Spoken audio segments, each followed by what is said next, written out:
안녕하세요. 오늘은 도쿄에서 열린 레베 크래프티드 월드 도쿄 전시회를 조금은 자세히 살펴봅니다. 지난 5월 11일 도쿄 하라주쿠에서 열린 로에베 크래프티드 월드 전시가 막을 내렸습니다. 이번 전시회는 일반적인 브랜드 전시회와는 완전히 다른 결을 보여줬는데요. 1846년부터 현재까지 179년간 이어온 브랜드의 깊은 역사와 조나단 앤더슨의 창의적인 아이디어가 어우러진 이 공간은 레베가 이룬 성과나 업적을 단순히 나열하지 않았습니다. 그보다는 레베가 오랜 시간 쌓아온 유산과 그 바탕이 되는 장인 정신에 온전히 집중했습니다. 더 흥미로운 점은 이러한 유산과 장인 정신이 어떻게 결합되어 사람들이 레베를 통해 자신만의 개성을 표현할 수 있는지를 보여주는데 주력했다는 것입니다. 특히 장인 정신을 소중하게 여기는 일본의 문화적 정서와 전시 의도를 자연스럽게 맞춘 점이 매우 인상적이었죠. 이는 단순한 우연이 아닙니다. 일본은 레베에게 각별한 의미를 지닌 나라로 1973년 브랜드가 유럽 대륙을 벗어나 처음으로 발을 디딘 해외 시장이었습니다. 52년이라는 세월 동안 쌓아온 신뢰와 애정은 레베의 글로벌 확장 여정에서 중요한 이정표가 되었고, 이러한 역사적 맥락 속에서 이번 도쿄 전시는 2024년 상하이에서 첫 선을 보인 후 일본만의 독특한 감성과 미학을 반영하여 새롭게 재구성되었습니다. 레베는 이번 전시에서 자신들의 브랜드 정체성을 세 가지로 균형 있게 표현하는 데 집중했습니다. 장인 정신으로서의 레베, 제품으로서의 레베, 그리고 브랜드로서의 레베를 하나로 엮어내며 1846년 스페인 마드리드에서 시작된 이 브랜드가 왜 마드리드를 대표하는 브랜드가 될 수 있었는지를 설득력 있게 전달하고자 했습니다. 물론 마드리드의 진짜 왕은 따로 있습니다. 바로 이들이죠. 리얼 마드리드,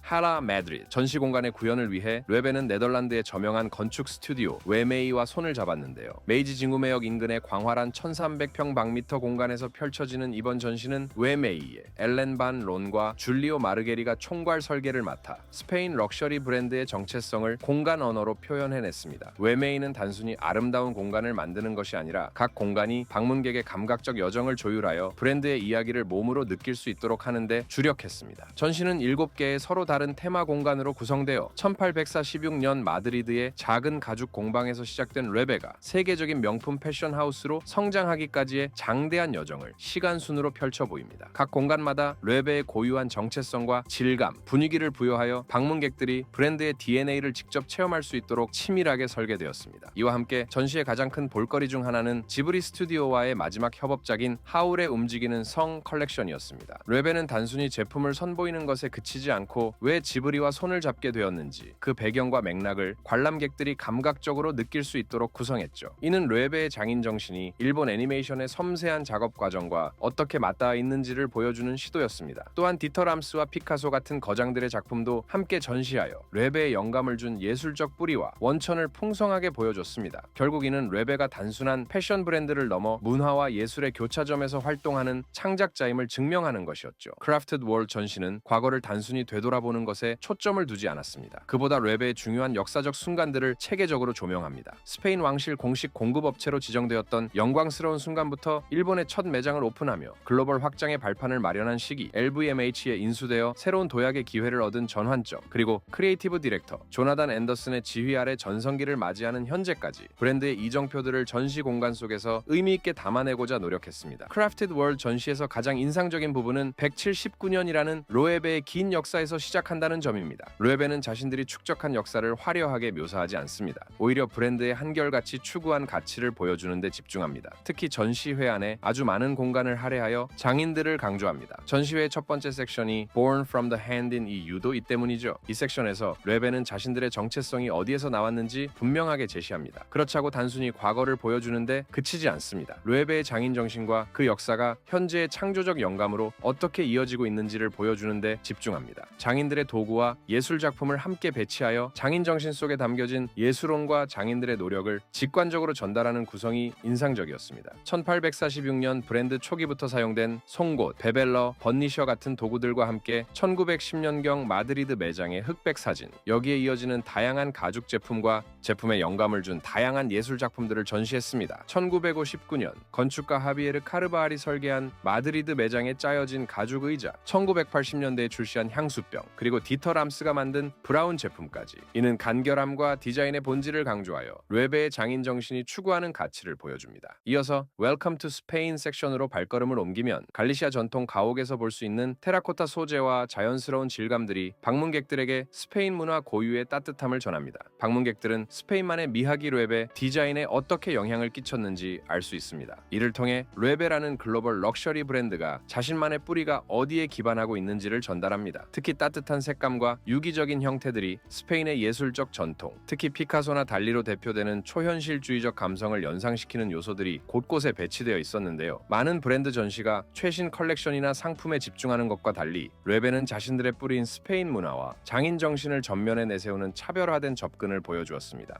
2013년 30세의 젊은 나이로 르에베의 크리에이티브 디렉터가 된 조나단 앤더슨은 이렇게 말했습니다. 이전의 르에베는 잊혀질 것이다. 그리고 앞으로 세상에 등장할 르에베가 진정한 르에베로 남을 것이다. 그리고 그는 르에베 브랜드의 대변혁을 이끌었습니다. 그의 약 12년간의 리더십 아래 르에베는 보수적이었던 이미지를 완전히 벗어던지고 세계에서 가장 주목받는 브랜드로 거듭났습니다. 2025년 사멀 앤더슨이 물러난 후 4월 7일 프로엔자 스쿨러의 잭 맥콜로와 라자로 에르난데스 듀오가 새로운 르에베의 크리에이티브 디렉터로 임명되었습니다. 2025년 3월 29일부터 5월 11일까지 개최된 르에베 전시회는 브랜드의 뿌리를 강조했습니다. 앤더슨이 추진한 혁신적 변화와는 다른 관점처럼 보일 수도 있지만 이 전시회는 장인 정신이 르에베의 근간임을 부각시켰습니다. 이는 단순한 회기가 아니라 혁신과 전통이 상호 보완적 관계에 있다는 르에베만의 브랜드 철학을 드러내기 위함이었죠. 전시회는 르에베의 브랜딩이 전통적 장인 정신에 기반하고 있음을 계속해서 강조하는데요. 기술이 아무리 발전해도 그 기반에는 사람이 있다는 메시지를 전달하려는 것이죠. 동시에 전통과 현대 기술이 대립하는 것이 아니라 서로를 보완한다는 관점을 제시합니다. 이러한 철학이 집약된 공간이 바로 더 아틀리에 섹션입니다. 이 섹션에서는 가죽 라이브러리와 분해된 가방 구조를 통해 장인 정신의 가치를 시각화합니다. 과거에서 현재로 이어오는 장인의 가치, 특히 벽에 진여된 분해된 가방의 가죽 부품들을 보다 보면 작은 가방 하나에 담긴 수많은 공정과 정성을 발견하게 되죠. 소비가 일상화된 시대에 르에베가 전달하고자 하는 가치는 사람과 시간이죠. 전시 기법도 이러한 메시지를 더 강하게 전달하는데요. 실제 공방에서 각 공정 중 발생하는 소리를 녹음해 관람객이 헤드폰으로 들을 수 있게 했고, 다수의 스크린의 가방을 만드는 장인들의 손동작을 보여줍니다. 시계 영상을 함께 배치해 시간이라는 요소를 통해 장인 정신의 가치를 부각시켰습니다. 첫 번째 섹션인 Born from the Hand가 장인 정신으로 구현한 예술적 가치에 집중했다면 더 아틀리에는 사람 그 자체를 강조합니다. 방문객들은 이 공간에서 과거와 현재, 전통과 혁신이 대립관계가 아니라 서로를 보완하며 더 큰 가치를 창조한다는 르에베의 브랜드 철학을 체험할 수 있습니다. 이러한 전시 기획은 르에베가 혁신적 변화를 추구하면서도 브랜드의 본질적 가치인 장인 정신을 포기하지 않겠다는 의지를 보여줍니다. 새로운 크리에이티브 디렉터 체제로의 전환기에 브랜드 정체성을 재확인하는 중요한 의미를 담고 있다고 볼 수 있기도 하고요. 르에베는 크래프티드 월드 토쿄 전시회에서 브랜드가 오랜 세월 쌓아온 장인 정신과 영감을 주는 예술 작품들을 통해 축적의 시간을 전달하는 데 집중합니다. 하지만 단순히 과거의 유산을 나열하는 수준에 머물지 않고 과거와 현재를 하나의 일관된 이야기로 엮어내는 데 집중하죠. 이러한 철학은 전시 구성에서 구체적으로 드러납니다. 100년이 넘는 시간 동안 수집해온 귀중한 역사적 유물들과 함께 리아나와 비욘세 같은 현대 아이콘들이 착용했던 의상들을 나란히 배치합니다. 이를 통해 브랜드가 현대 대중문화에 끼친 깊이 있는 영향력을 보여주면서 자연스럽게 연결되는 생동감 넘치는 스토리텔링을 완성해냅니다. 특히 이번 일본 전시에서는 화려한 외적 요소보다는 르에베가 축적한 모든 가치들을 일본의 고유한 문화적 맥락과 깊이 있게 연결시키는 데 주력했습니다. 르에베가 일상에서